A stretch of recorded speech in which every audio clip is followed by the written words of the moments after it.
Welcome to e-learning. Now I am going to show how we can solve a simple regression problem by considering an example. Look into example. Estimate the value of x when y is equal to 45 and the value of y when x is equal to 50 from the following data. Here in this problem, they have asked you to calculate value of x by giving value of y and value of y by giving value of x. And the data also they have given about arithmetic mean of x, y and standard deviation of x and y and correlation coefficient between x and y. Arithmetic mean x 39.5, y 47.5. Standard deviation 10.8 x and y 16.8. Correlation coefficient between x y 0.42. Okay, to solve this problem, first let us consider they asked value of x when y is equal to 45. So we have to find out value of x when we have value of y. So to calculate this, we may use the equation, regression equation x on y. So first one, regression equation x on y. ಯಾವಾಗ x on y ಉಪಯೋಗಿಸಬಹುದು? ನಾವು value of x ಅನ್ನ ಕಂಡುಹಿಡಿಬೇಕು, y ಅನ್ನ already ಇರುತ್ತೆ. ಆಗ ನಾವು ಈ ಪ್ರಾಬ್ಲಮ್ ಅಲ್ಲಿ ಈ ಫಾರ್ಮುಲಾವನ್ನ ಈಗ ಉಪಯೋಗಿಸಬಹುದು. ಸೊ ಇಲ್ಲಿ ಆಕ್ಚುಯಲ್ ಮೀನ್ ಅನ್ನ ಇನ್ಫಾರ್ಮೇಶನ್ ಯಾವ್ಯಾವ್ದಿದೆ ನೋಡ್ಕೊಳ್ಳಿ. ಅರ್ಥಮೆಟಿಕ್ ಮೀನ್ ಇದೆ, ಸ್ಟ್ಯಾಂಡರ್ಡ್ ಡಿವಿಯೇಷನ್ ಇದೆ, ಕೋರಿಲೇಷನ್ ಕೋಎಫಿಷಿಯಂಟ್ ಇದೆ. ಸೊ ಯಾವ ಫಾರ್ಮುಲಾವನ್ನ ಅಥವಾ ಯಾವ ಮೆಥಡ್ ಅನ್ನ ಉಪಯೋಗಿಸ್ಬೇಕು ನಾವು? ಆಕ್ಚುಯಲ್ ಮೀನ್ ಮೆಥಡ್, ಅಸ್ಯೂಮ್ಡ್ ಮೀನ್ ಮೆಥಡ್. ಸೊ ಇಲ್ಲಿ ಇನ್ಫಾರ್ಮೇಶನ್ ಬೇಸ್ ಮೇಲೆ ನಾವು ಡಿಸಿಷನ್ ತಗೋಬೇಕು. ನಾವೇನ್ ಮಾಡಬಹುದು, ಇಲ್ಲಿ ಆಕ್ಚುಯಲ್ ಮೀನ್ ಮೆಥಡ್ ಅನ್ನ ಉಪಯೋಗಿಸಬಹುದು. ಆಕ್ಚುಯಲ್ ಮೀನ್ ಮೆಥಡ್ ಅಲ್ಲಿ regression equation X on Y formula ಏನು? X minus X mean is equal to R into standard deviation X divided by standard deviation y into y minus y mean. ಹೇಗೆ ನೆನ್ಪಿಟ್ಕೋಬಹುದು ಇದನ್ನ?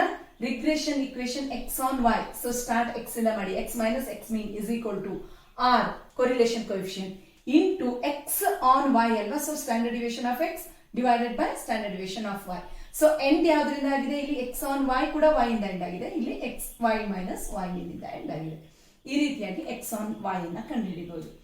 And ಇನ್ನೊಂದನ್ನ ಯಾವ್ದನ್ನ ಕೇಳಿದ್ದಾರೆ? So ಇಲ್ಲಿ first ನಾವೇನ್ ಮಾಡೋಣ, value of X ಅನ್ನ ಕಂಡುಹಿಡ್ಕೊಂಡ್ಬಿಡೋಣ. ಓಕೆನಾ? ವ್ಯಾಲ್ಯೂ ಆಫ್ ಎಕ್ಸ್ ಏನ್ ಕೇಳಿದ್ದಾರೆ? ಎಕ್ಸ್ ಎಷ್ಟು ಅಂತ ಕಂಡುಹಿಡಿಬೇಕು. y ವ್ಯಾಲ್ಯೂ ಎಷ್ಟಿದೆ ಅಲ್ಲಿ? 45 ಇದ್ದಾಗ. ಉಳಿದಿದ್ದೆಲ್ಲ ಇನ್ಫಾರ್ಮೇಶನ್ ಉಪಯೋಗಿಸ್ಕೊಂಡು ಕಂಡುಹಿಡಿಯೋಣ. ಸೊ ಇವಾಗ ವ್ಯಾಲ್ಯೂಸ್ ಅನ್ನ ಸಬ್ಸ್ಟಿಟ್ಯೂಟ್ ಮಾಡೋಣ. ಎಕ್ಸ್ ಇದೆಯಲ್ಲ, ಎಕ್ಸ್ ವ್ಯಾಲ್ಯೂ ಕಂಡುಹಿಡಿಬೇಕು. ಸೊ ಎಕ್ಸ್ ಹಾಗೆ ಇಡಿ ಮೈನಸ್ ಎಕ್ಸ್ ಮೀನ್ ವ್ಯಾಲ್ಯೂ ನೋಡಿ. Arithmetic mean of X and Y ಇದೆ ಅಲ್ವಾ? ಅಲ್ಲಿ ಅರ್ಥಮೆಟಿಕ್ ಮೀನ್ ಎಕ್ಸ್ ಎಷ್ಟಿದೆ? 39.5 ಇದೆ.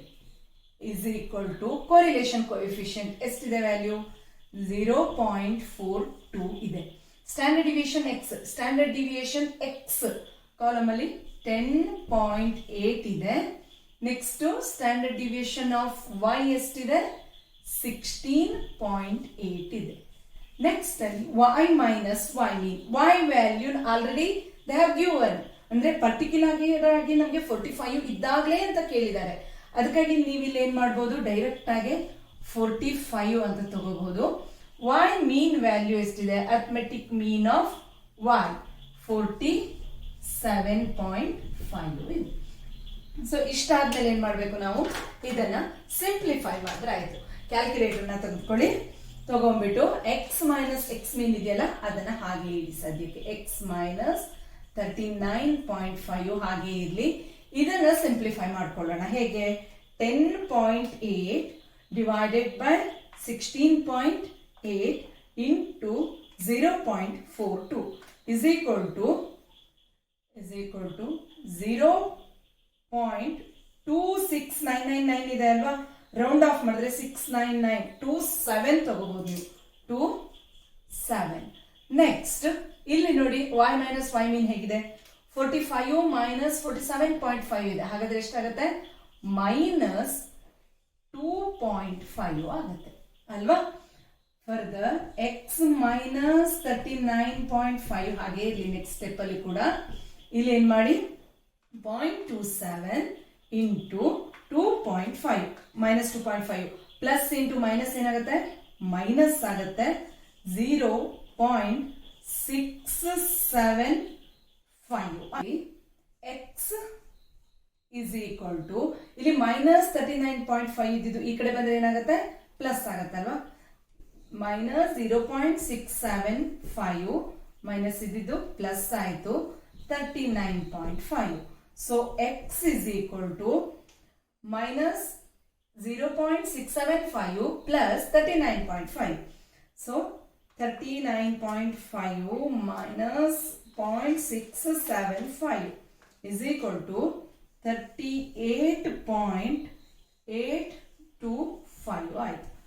ಸೊ ಏನಾಯ್ತು, ಇನ್ಫರೆನ್ಸ್ ಏನು, when y is equal to 45, x is equal to 38.825.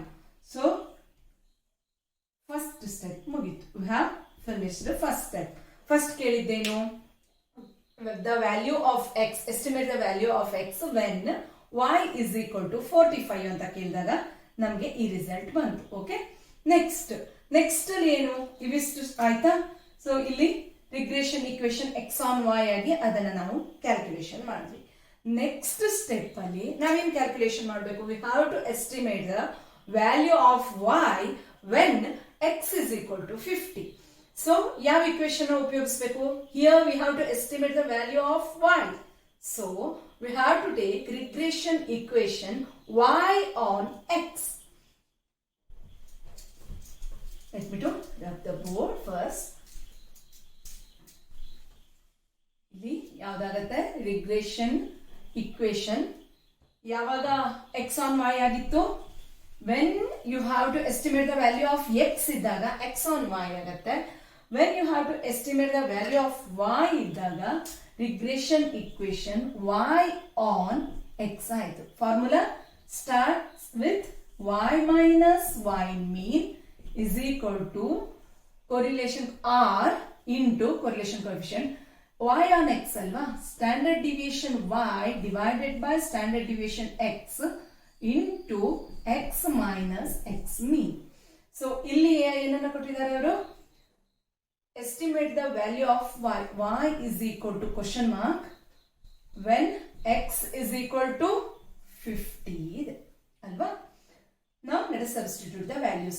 Y we have to calculate, and y mean arithmetic mean of y is 47.5 is equal to correlation coefficient. This one is similar to both the equation. ಯಾಕೆಂತಂದ್ರೆ r correlation coefficient between x and y ಅಂತ ಅಂದ್ರು ಅಥವಾ correlation coefficient between y and x ಅಂತ ಅಂದ್ರು ಕೂಡ ಒಂದೇ ಆಗುತ್ತೆ.